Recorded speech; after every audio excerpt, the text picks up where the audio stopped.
Okay, I'm going to show you how to make the accent strap that I've used on my free motion quilted bag.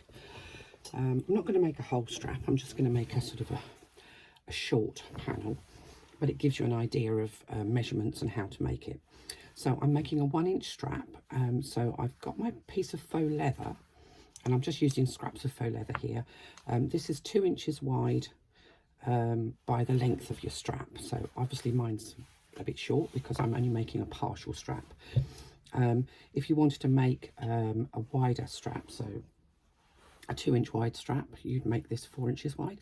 Basically the faux leather needs to be double the width of the strap that you're making, and then you're going to draw a line on the back of the fabric that's central from one end to the other, and we're going to use my favourite stuff, not double-sided tape. Now this is an 1/8 of an inch wide double-sided tape. It's used in mobile phone manufacturing. I buy it from eBay. It's very, very cheap. You can't sew through it, but because it's only 1/8 of an inch wide, it doesn't matter. So I'm going to pop a strip of this. It doesn't actually sometimes stick as well as it should do either. Just either side of that central line that I've marked. You could use glue if you wanted to. I've been known to use the ubiquitous Pritt stick.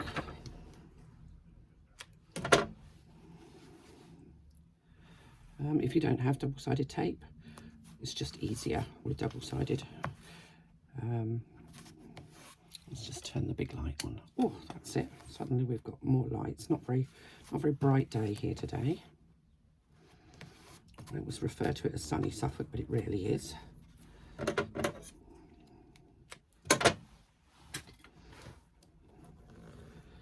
So push that down with your fingernail to make sure it's properly stuck on. And you'll probably have the same problems as I do, because I always struggle to get the ends off. But I do find if you push it down with your fingernail, it makes it stick on properly. It's got a nasty habit sometimes of just coming off again. So let's take one end of that off, and I'm just going to fold the raw edge into that central line that I made. It's not sticking as well as I'd like it to, so I'm going to get a few clips. Let's just grab my clip pot and just pop a few clips on just to hold it in place.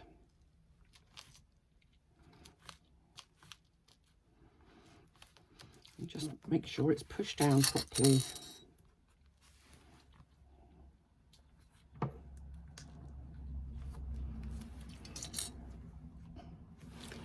So that's one side done, and then I'm just going to take the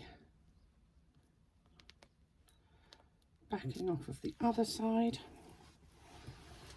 and I'm going to pop the other side over so that those two raw edges are right up together. So I'm just folding this wrong sides together, making sure that those raw edges push right up to each other. Now there are lots of ways of doing accent straps. This is just my preferred method. This backing part could be either faux, I like to do it with faux leather or cork, but you could do it with fabric if you wanted to. It's a great way if you've got a bag and you know that you haven't got hardware for really thick faux leather straps. It's a great way of keeping the bulk out of your strap. So now I've got,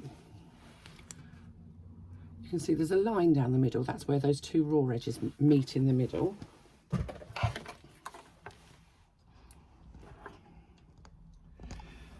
And then all I'm going to do is I'm going to top stitch down the outside edge. And I would like to say I'm using an 1/8 of an inch seam allowance. It's probably less than an 1/8 of an inch seam allowance. I'm going as close to the edge as I feel like I can.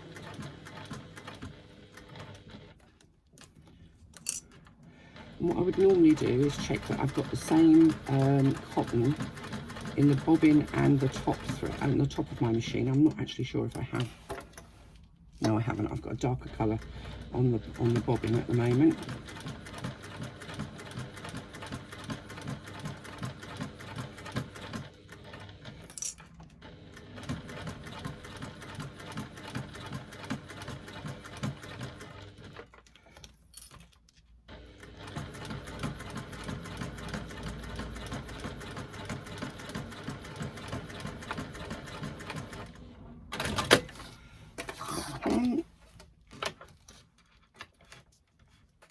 And then I'm going to do the other side. And normally I would say always stitch your second lot of stitching from the same end as your first lot of stitching. In this instance I'm not, because I've got my my bobbin thread is a different colour, and if I do it from the other side I'm going to end up with a different colour stitching on the top of my strap. But if you've made sure that you've got the same colour in the bobbin and on the top, you can actually turn your strap over and stitch from the same end. Stitching from the same end means we don't have too much in the way of twisting, so you don't end up with a strap that ends up all sort of like a spiral spring.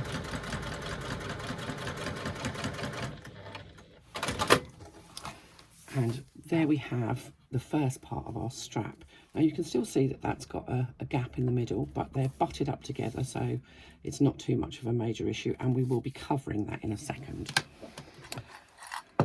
So my piece of fabric that I'm going to use as my accent, I've actually already pressed this.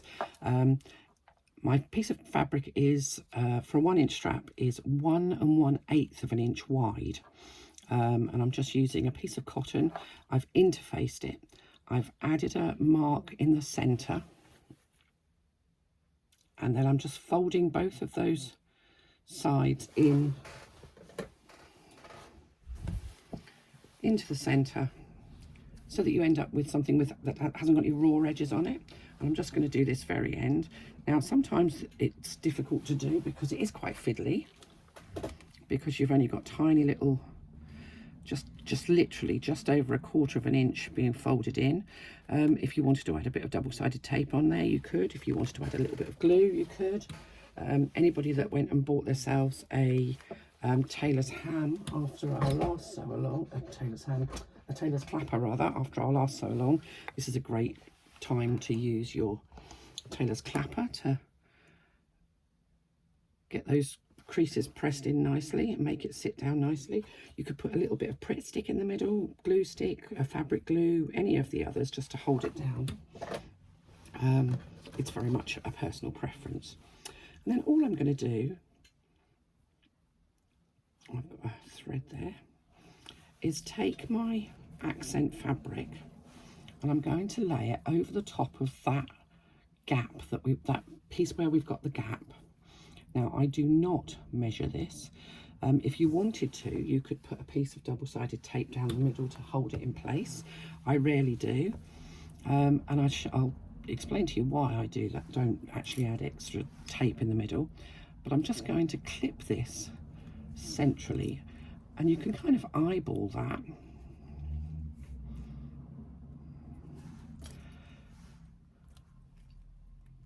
Now, even interfaced fabrics will have some residual movement to them, a little tiny bit of stretch, especially when it's quite a narrow piece like this. So when you're stitching this in place, you may find that you get almost like a bump. It's more noticeable when you've got a longer strap than this, but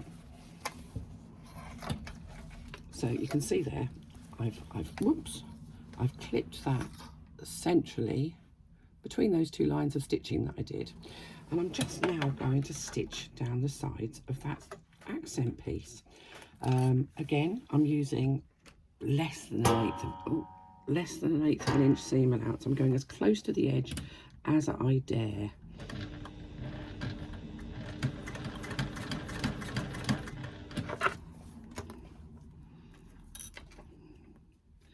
And you can, if you take the clip off, you can just adjust it if you need to, if it feels like it's gone a bit wonky.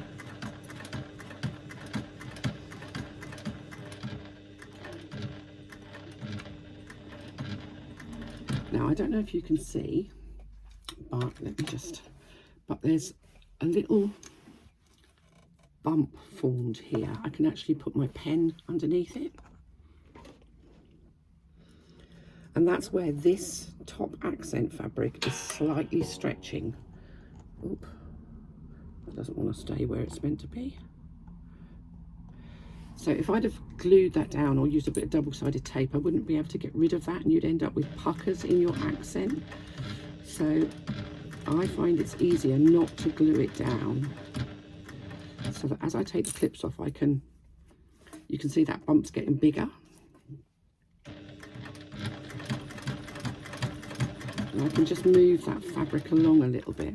If I get down to here, you can see that's quite a big bump where the fabric has stretched, even though it's interfaced, because it's only a narrow piece of fabric.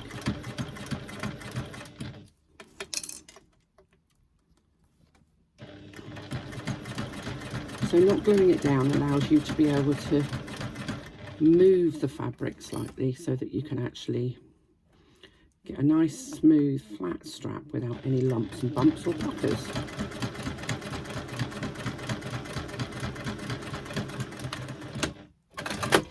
So that's one. And again on the other side, again I do it from the same end so that you don't end up with any warping of the fabric.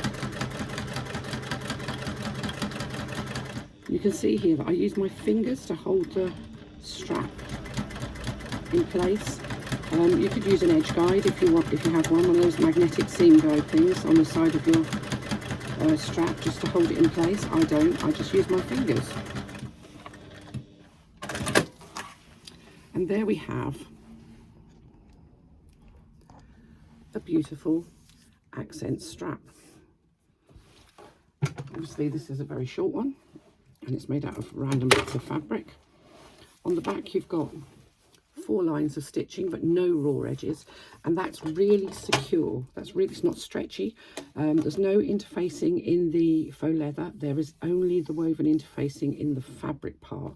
Now I have tried doing this without any interfacing in the fabric, and it's a nightmare. So please do put interfacing, your woven fusible interfacing, into the fabric part. But that gives you a really cool accent strap.